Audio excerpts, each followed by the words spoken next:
Hello dear student, কেমন আছো? I hope প্রত্যেকে শুধু ভালো না, ভীষণ ভালো আছো। স্ক্রিনের ওপর একটা প্রশ্ন আছে, তাই না? প্রশ্নটা কি বলেছে দেখো, বলেছে যে A B C D E একটি সুষম পঞ্চভুজ।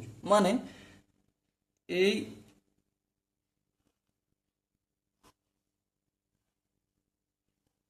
সাপোজ এগুলো প্রতিটা বাহু সমান, ঠিক আছে?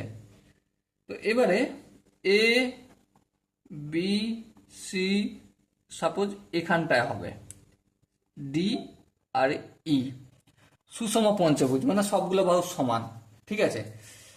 তাহলে এসিডি এসিডি মানে এই এখান থেকে কোণটা যোগ করলাম, এই কোণটা যোগ করলাম, তাহলে এসিডি কি প্রকার ত্রিভুজ?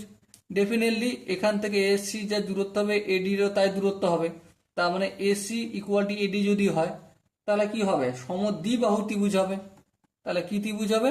সমদ্বিবাহু ত্রিভুজ হবে। ওকে। আবার যদি আমাদের কোশ্চেন করতো যে এই বি ই কে যুক্ত করলেও কি ধরনের ত্রিভুজ হবে, অবভিয়াসলি এ বি আর এই সমান হতো, কারণ অলরেডি সবসম পঞ্চভুজ মানে কি এই দুটো বাহু হচ্ছে এই ত্রিভুজটার সমান হতো, সেক্ষেত্রেও কিন্তু সমদ্বিবাহু ত্রিভুজ বলতাম। Okay, so my dear Watson, I hope এই কোশ্চেনটা খুব সহজই বুঝতে পেরেছো। যদি কোনো স্টেপ বুঝতে অসুবিধা থাকে, ডাউট থাকে বা কনফিউশন থাকে, তার জন্য কি করতে হবে? কমেন্টে জানাতে হবে। ওকে, সো ডিয়ার স্টুডেন্ট, দেখা হচ্ছে পরবর্তী সেশনে। ততক্ষণ পর্যন্ত ভালো থেকো, সুস্থ থেকো এবং জয় হিন্দ।